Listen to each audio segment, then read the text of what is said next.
네, 안녕하세요. 여러분들의 구독과 좋아요로 이 채널이 유지되고 있습니다. 네, 영상 속도는 1.5배를 추천드리는 바이고요. 항상 구독자님, 멤버십 회원님들에게 감사하다고 말씀을 드리면서 자, 이번 주는 정말 중요한 여러 가지 지표가 나오는 시즌 중에 하나입니다. 그래서 이번 6월달 이제 3만 개가 거의 끝나는 요 시점에 가장 중요한 금리 관련되어져 있는 내용과 CPI 발표도 있기 때문에 이번에 변동성이 매우 심할 것으로 보여집니다. 그래서 이제 일정 추이를 먼저 보여드리고 설명을 드리겠고요. 너의 하반기 전력도 좀 듣고 싶다라는 구독자님들의 의견도 있었기 때문에 그것도 영상 뒷부분에 좀 다뤄드리도록 하겠습니다. 자, 이번 주에 애플 WWDC가 있고요. 그리고 이번에 주식 분할 엔비디아가 있기 때문에 AI에 관련되어져 있는 코인을 들고 계시는 분들은 이때 좀 잘 대응을 하시길 바라겠고요. 그 다음에 11일부터 FOMC 일정이 있는데 여기에서도 이제 대부분 6월 달에는 QT 완화 부분만 있고요. 그 다음에 이제 9월 달에 있는 시그널에 있는 내용이 무엇이 더 담겨져 있냐 이렇게 보는 게 맞지 않을까 싶습니다.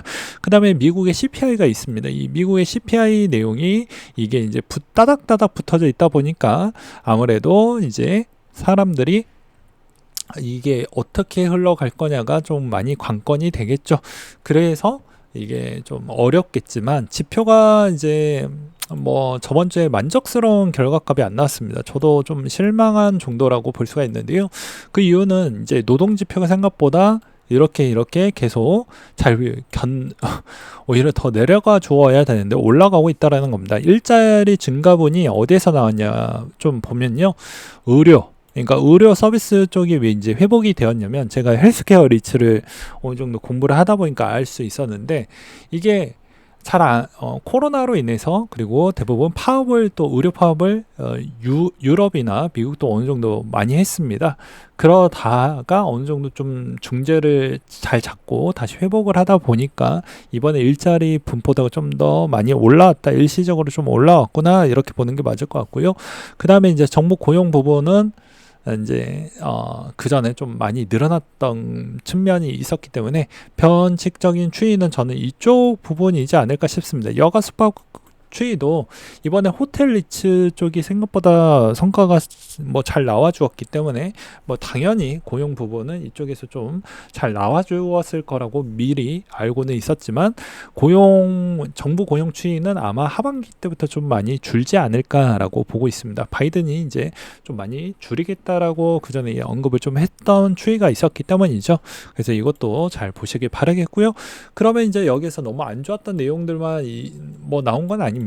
실업률 추이가 이제 4%대가 한번 나왔기 때문에 이렇게 민그적거리다가 이제 4를 한번 찍었죠. 그러면 이게 계속 올라가려고 하는 성질을 보여주고 있기 때문에 앞으로도 이제 기대감이 많이 나와져 있다. 이게 너무 많이 실업률이 너무 크게 나온다라고 하면 아무래도 이제 그때부터는 종잡을 수 없는 그런 시즌으로 갈 수 있지 않을까라고 보고 있기는 합니다. 그 이제 이런 거에 따른 지표가 이제 나오다 보니까 대부분 월가에서 바라보는 시점도 많이 변경 사항이 나왔는데요. CT와 JP 보고는 이제 CT는 더욱더 공격적으로 이제 이야기를 했고 JP 보고는 좀 더 보수적으로 의견이 나왔는데요. CT는 오히려 이제 아무래도 이제 9월, 11월, 12월 이렇게 해서 75bp를 좀 인하하겠다. JP 보고는 한 번만 인하하겠다. 근데 저도 제 의견을 말씀을 드린다고 하면 저도 한 번만 할 확률이 매우 높다라고 보고 있는 이유 중에 하나는요.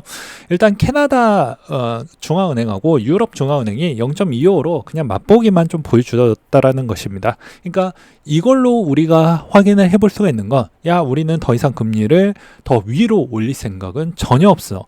그리고 여기서 더 동결을 했으면 더 동결을 했지 여기서 더 올리지 않을 거야 라는 시그널을 좀 보여주었다라고 생각을 하고 있는 실정입니다. 왜냐? 사람들은 이제 생각하는 게 심리적으로 여기서 계속 동결을 하다 보면 또 올리는 거 아니냐라는 심리적인 추이가 생기겠죠. 그렇다 보니까 이제 약간 눈치가 좀 느리거나 센스도 또 느린 기업들은 오히려 이걸 잘 대응을 못해서 잘 파악을 못해서 추가적인 대출 부분에 있는 계획도 흐트러져서 오히려 많이 더 도산되는 경우의 수를 좀 줄이고자 이렇게 좀 0.25 정도씩 낮췄던 배경을 아마 미국도 거의 비슷하게 좀 보려고 하지 않을까. 그래서 이번에 맛보기로 좀 찍어주고 25년도 때는 한 번 아니고요, 두 번씩 이렇게 해가지고 아니면 두세 번씩 이렇게 섞어서 아마 할 확률은 매우 높을 것으로 보여집니다. 한 번은 안 할 것 같아요, 제가 보기에는.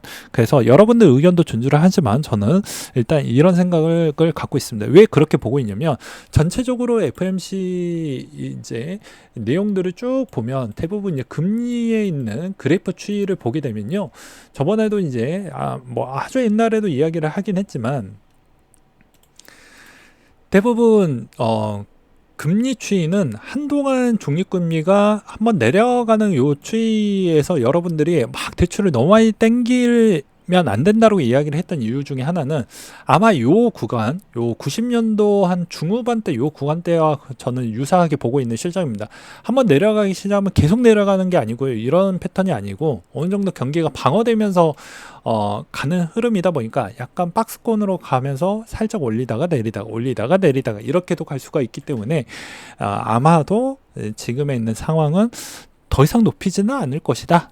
그렇다고 해서 이제 중립금리 위치에 또 오게 되면요, 또 잠깐은 한두 번 정도는 다시 금리를 올릴 수도 있는 가능성도 있기 때문에 여기서 계속 내리겠다라는 그런 추이는 보지 않길 바라겠습니다. 이것도 장기적 패턴입니다. 94년도 때 이제 이후부터 보게 되면 00년도니까 6년이라는 형태를 지나고 나서 내렸기 때문에 이게 생각보다 기간이 길거든요. 그래서 너무 빠르게 내려간다라고 생각을 안 하시는 게 맞지 않을까 싶습니다.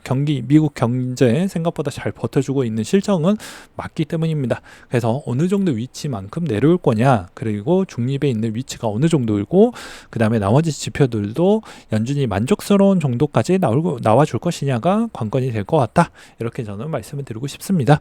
그래서 저도 이번에는 만약 한다라고 해도 한 번 정도 라고 볼 수가 있겠고요. 그리고 파월의 메시지가 이제 9월 달에 줄 수 있는 메시지가 정말 중요할 것 같고, 그걸로 우리는 눈치를 좀 더 빠르게 캐치하면서 볼 필요성이 있고, 이게 좀 부족한 부분은 7, 8월 달에 있는 내용만 보고 좀 가져가 보자 라고 저는 말씀을 드리고 싶습니다. 그래서 이제 너의 전략은 어떻게 가져갈 건데, 하반기 전략은 어떻게 가져갈 건데, 이걸 좀 많이 기다리신 분들이 많이 있어서 제가 이번에 이제 비트코인에서 이더리움으로 갈아탔던 시점이 4개월 전때입니다. 그때도 좀 높은 가격 추이가 뭐 형성되어져 있었죠. 뭐 2월 달이라고 볼 수가 있는데, 이것도 뭐 부연 설명을 좀 드린다고 하면, 저는 비트코인을 싫어하지 않습니다. 근데 비트코인으로 이더리움으로 갔던 건 제 성향이 공격적인 성향을 갖고 있고, 그것에 따른 변동성이 어느 정도 나와도 내가 경험치와 학습이 되어져 있는 패턴 부분이 많이 해보았기 때문에, 나는 여기서 추가적으로 큰 변동성이 나오더라도 견딜 수가 있기 때문에 이제 스위칭을 해서 더 많은 수익을 추정하기 위해서 이더리움을 선택한 것 뿐이지, 비트코인이 싫어해서 그런 선택을 한 건 아니고요. 그리고 뭐 부모님 사건도 있었기 때문에 어쩔 수 없이 차익 실현하고, 일부 자금 또 뭐 어쩔 수 없이 그런 상황이 있었기 때문에 그 기준점으로 좀 포트폴리오를 좀 변경을 있었다라고 보시면 될 것 같습니다. 그래서 1차 매수하고 이제 3차 정도에서 30% 추가 진입할 생각 있고, 70% 정도 매입을 끝났죠. 그래서 앞으로 하반기에 한 번만 남았다고 제가 커뮤니티를 남겼는데, 이게 이제 하반기 시점은 저는 이렇게 보고 있는 실정입니다. 이더리움 가격 추이 때도 그래도 뭐 제가 갖고 있는 보다 그래도 위에 있습니다. 수익권입니다. 저랑 비슷하게 만약에 가져갔다고 했으면 마이너스는 안 났을 겁니다.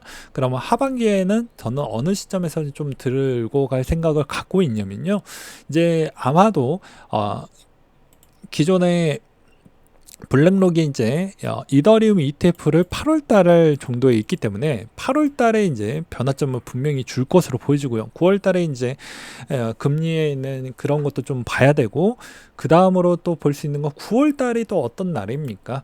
여러분들 뭐 잘 기억을 해보셨으면, 대부분 이제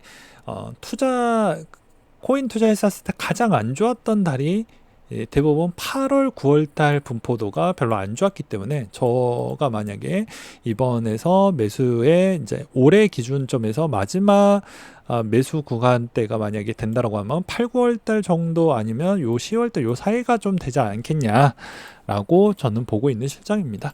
그리고 나서 올해는 거의 이제 마무리가 되고 그 다음에 또 내년 되면 내년에 있는 시드를 또 쪼개서 어떻게 또 가져갈 것인지 이렇게 좀 보고 있는 실정입니다. 제 생각이 꼭 정답은 아니지만 여러분들 하고 이제 제 생각하고에 있는 차이가 좀 있기 때문에 나는 이렇게 좀 운영을 하고 있고 그 다음에 올해 있었을 때도 그래도 여러분들 연말까지 1년으로 총 따졌을 때 있는 수익률 차이는 분명히 누가 알트코인을 좀 더 유연하게 가져가면서 수익을 진짜 극대화하면서 가져가셨던 분들도 있고요. 오히려 잘못돼서 알트코인은 좀 잘못 건드려 가지고 수익률이 좀 더 많이 내려오셨던 분들도 분명히 있을 것입니다.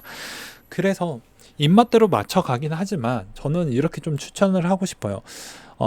만약에 코인을 투자를 할 때도 이것도 따로 영상을 만들게 하겠지만 A 계좌, B 계좌를 좀 나뉘어서 운영하는 방식을 저는 추천을 드립니다. 무슨 말이냐면 A 계좌는 장투형, B 계좌는 내 테마성이나 단기 투자 이걸 나뉘어 놓는 게 훨씬 좋습니다. 그래야 나중에 이제 단기 투자와 장기 투자를 했었을 때에 따르면 수익률 비교가 확실하게 나와 주거든요. 그러면 내가 정말 아닐 거야 라는 그런 부분은 거의 없어집니다. 왜냐? 내가 똑같이 그 시점과 타이밍에 매입을 해놓고 결국에 1년의 총 수익률 비교 추이를 보았을 때 뭐가 더 월등했는지, 뭐가 더 방어가 잘 됐는지, 중앙값을 잘 뽑아낸다고 하면 결국엔 그 답은 이제 그걸 부정하면 나 자체를 부정하는 것이기 때문에 그거는 뭐라고 해야 될까요? 나를 되돌아 잘 보지 못한다라고 보는 게 맞겠죠. 아무튼 이 전략은 또 나쁘지 않기 때문에 잘 쓰시길 바라겠고, 그 다음에 시간, 우리에겐 남는 건 기관들보다 남는 건 시간뿐이다. 시간을 잘 이제 활용하면서 잘 버텨준다라고 하면 더 높은 가격대로 흘러갈 가능성은 좀 매우 높다라고 보고 있기 때문에 이번에도 잘 대응하시고, 그 다음에 하반기도 지루하겠지만 지루한 만큼 또 연구하고 공부해서 더욱더 더 좋은 투자자가 되시길 바라겠습니다. 네, 이상으로 마치도록 할게요.